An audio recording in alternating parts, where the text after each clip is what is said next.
Queridos hermanos, estamos celebrando el segundo domingo del tiempo del Adviento. Hemos comenzado en este ciclo B, desde el domingo pasado, el nuevo año litúrgico. Nos acompaña el evangelista Marcos y hoy tenemos el inicio de este evangelio con precisamente la profecía de Isaías, que nos ha acompañado también a lo largo de esta semana. Isaías es un profeta que evangelizó o que testimonió antes de tiempo una buena noticia, por eso utilizo la expresión evangelizar, a Jerusalén en el siglo VIII antes de Cristo, es decir, 800 años antes de Cristo, cuando los asirios asediaban y después tomaron la ciudad de Jerusalén. Hay como dos fenómenos en el Antiguo Testamento que marcan al pueblo: el éxodo, cuando Dios rescata a su pueblo de Egipto, y los exilios que tuvieron. El éxodo es un tiempo donde el Señor esos 40 años forma al pueblo, acompaña al pueblo a través de su profeta, lo va marcando, le va haciendo la ley, va buscando el culto, va plasmando, va educando al pueblo en el éxodo.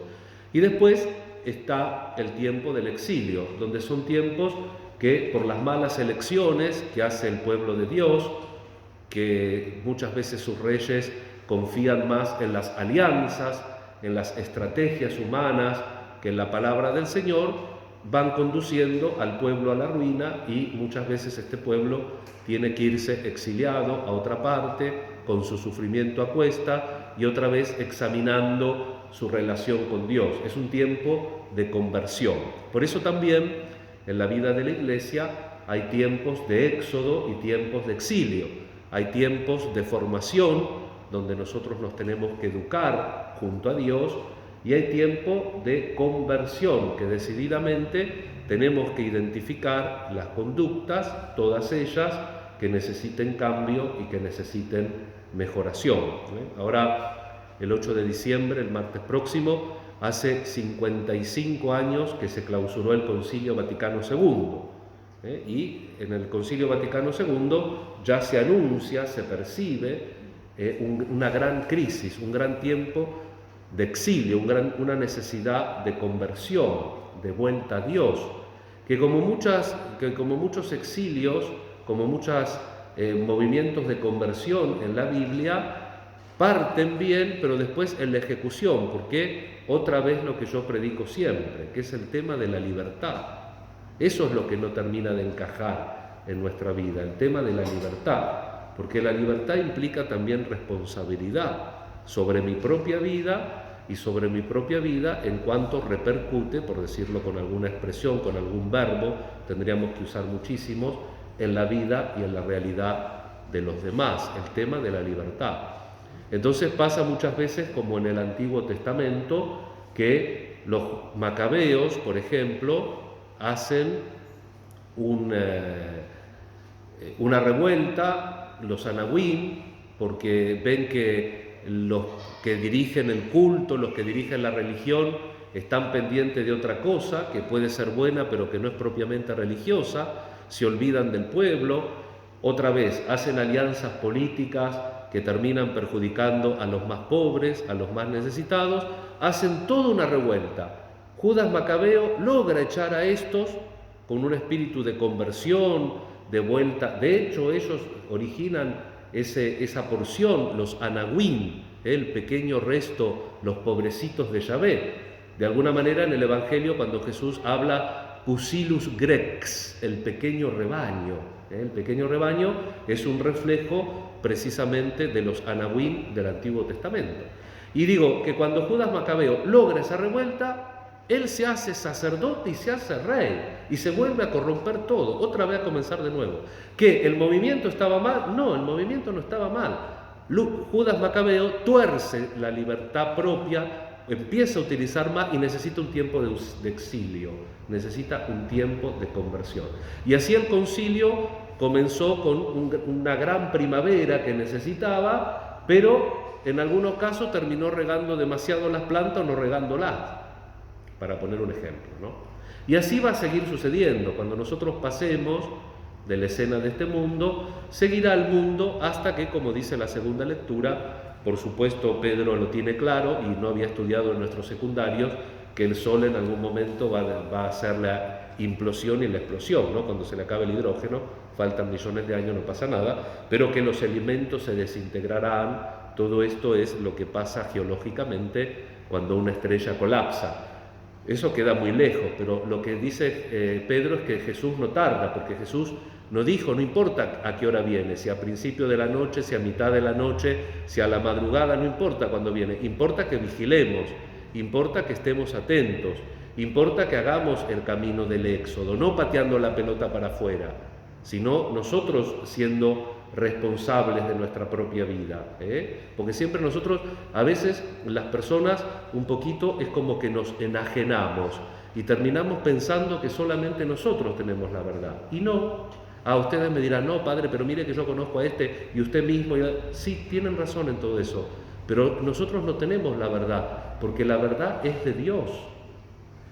Y por eso la última confrontación de nuestra existencia, de nuestro acto libre y de nuestra acción concreta, tiene que ser confrontarme con Dios, no con otro, porque si no es un pretexto, si no es el pretexto de un vecino o una vecina. Ahora estoy haciendo una composición, no es que estoy recordando ninguna historia, Un vecino, una vecina. ¿Para qué voy a ir a la parroquia de Santa Inés si ahí todos se pelean, nadie se quiere, unos hablan de contra del otro? ¿Para qué voy? Yo me quedo acá en mi casa, hago lo que tengo que hacer, ayudo al que puedo y Dios me quiere mal.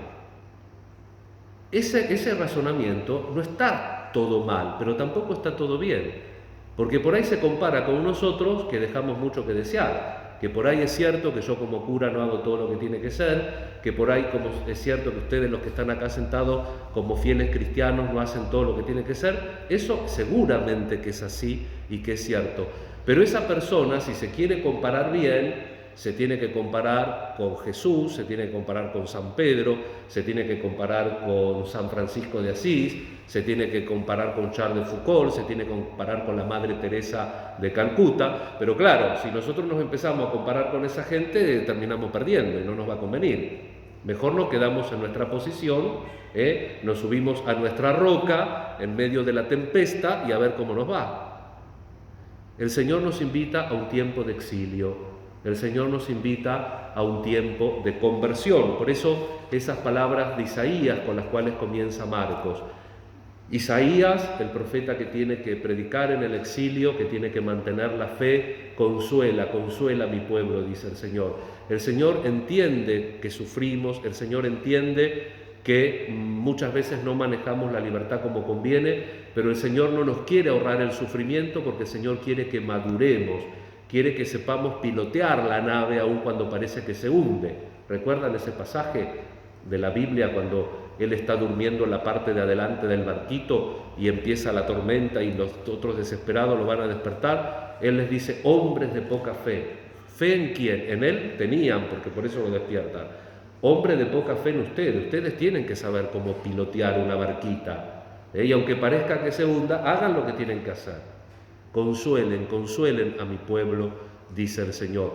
No hay tiempo de verdadera conversión en nuestra vida si no sabemos gerenciar los problemas, las situaciones difíciles, lo que nos produce ansiedad, frustración, lo que nos produce preocupación. Si no sabemos gestionar eso, no hay un camino serio de conversión. Porque estamos tomando entonces la religión como una superstición, como algo que tiene que hacer Dios independientemente de mi yo, de mi vida y mi libertad. Otra vez, otra cita del Evangelio, el viernes, 2 ciegos que lo persiguen a Jesús por todos lados.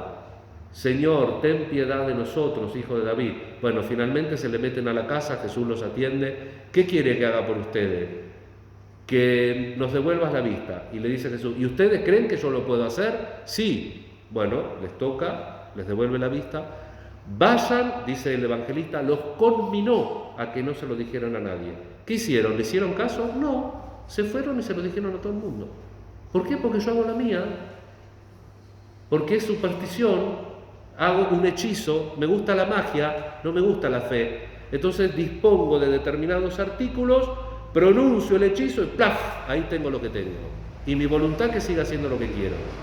Como decía un padre, como dice un padre de nuestra diócesis, que a veces las personas, en vez de comportarnos como lo que somos, como criaturas de Dios que son, no que tienen, no es la suma. Dice el concilio que el hombre es corpore anima unus, es uno en cuerpo y alma, no la suma de las dos cosas, sino que somos un cuerpo espiritualizado o un espíritu encarnado. Y este padrecito, con mucha inteligencia, dice que a veces nosotros andamos por la vida como si fuéramos un mono con un ángel a cococho. En vez de integrar las dos cosas, las separamos. Y para tener verdadera fe tenemos que integrar todo, y la libertad. No nos olvidemos de integrar la libertad, porque si no, no vamos para adelante en el camino de la conversión.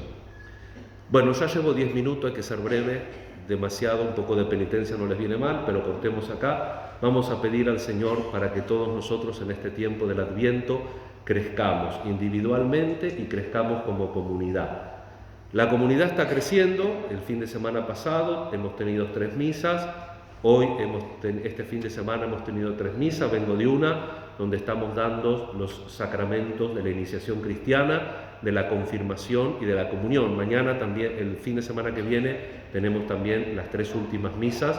Recemos por esos chicos y chicas que se han preparado para recibir a Jesús en la confirmación, en la Eucaristía, para que entiendan el proceso cristiano y después con paciencia. No todos van a venir todos los domingos a misa, no todos se van a integrar a un grupo de parroquia o de iglesia, pero todos están llamados a ser familias de Dios, todos están llamados a escuchar al Señor, todos están llamados a usar bien su libertad, como nosotros también. Y ojalá que si de nosotros depende, le demos buen testimonio, le demos ejemplo, y los acompañemos cuando a veces se salen del camino. Allanad el camino, dice Juan el Bautista. No que los critiquemos o nos crucemos de calle, que si se están saliendo del camino, ojalá que tengamos el coraje y la valentía de ayudarlos a que vuelvan a ese único camino de salvación que no es otro que Cristo. Nos encomendamos al Señor, a su Madre, y rezamos muy especialmente por las necesidades y las intenciones de toda nuestra comunidad. Que así sea. Creo en Dios.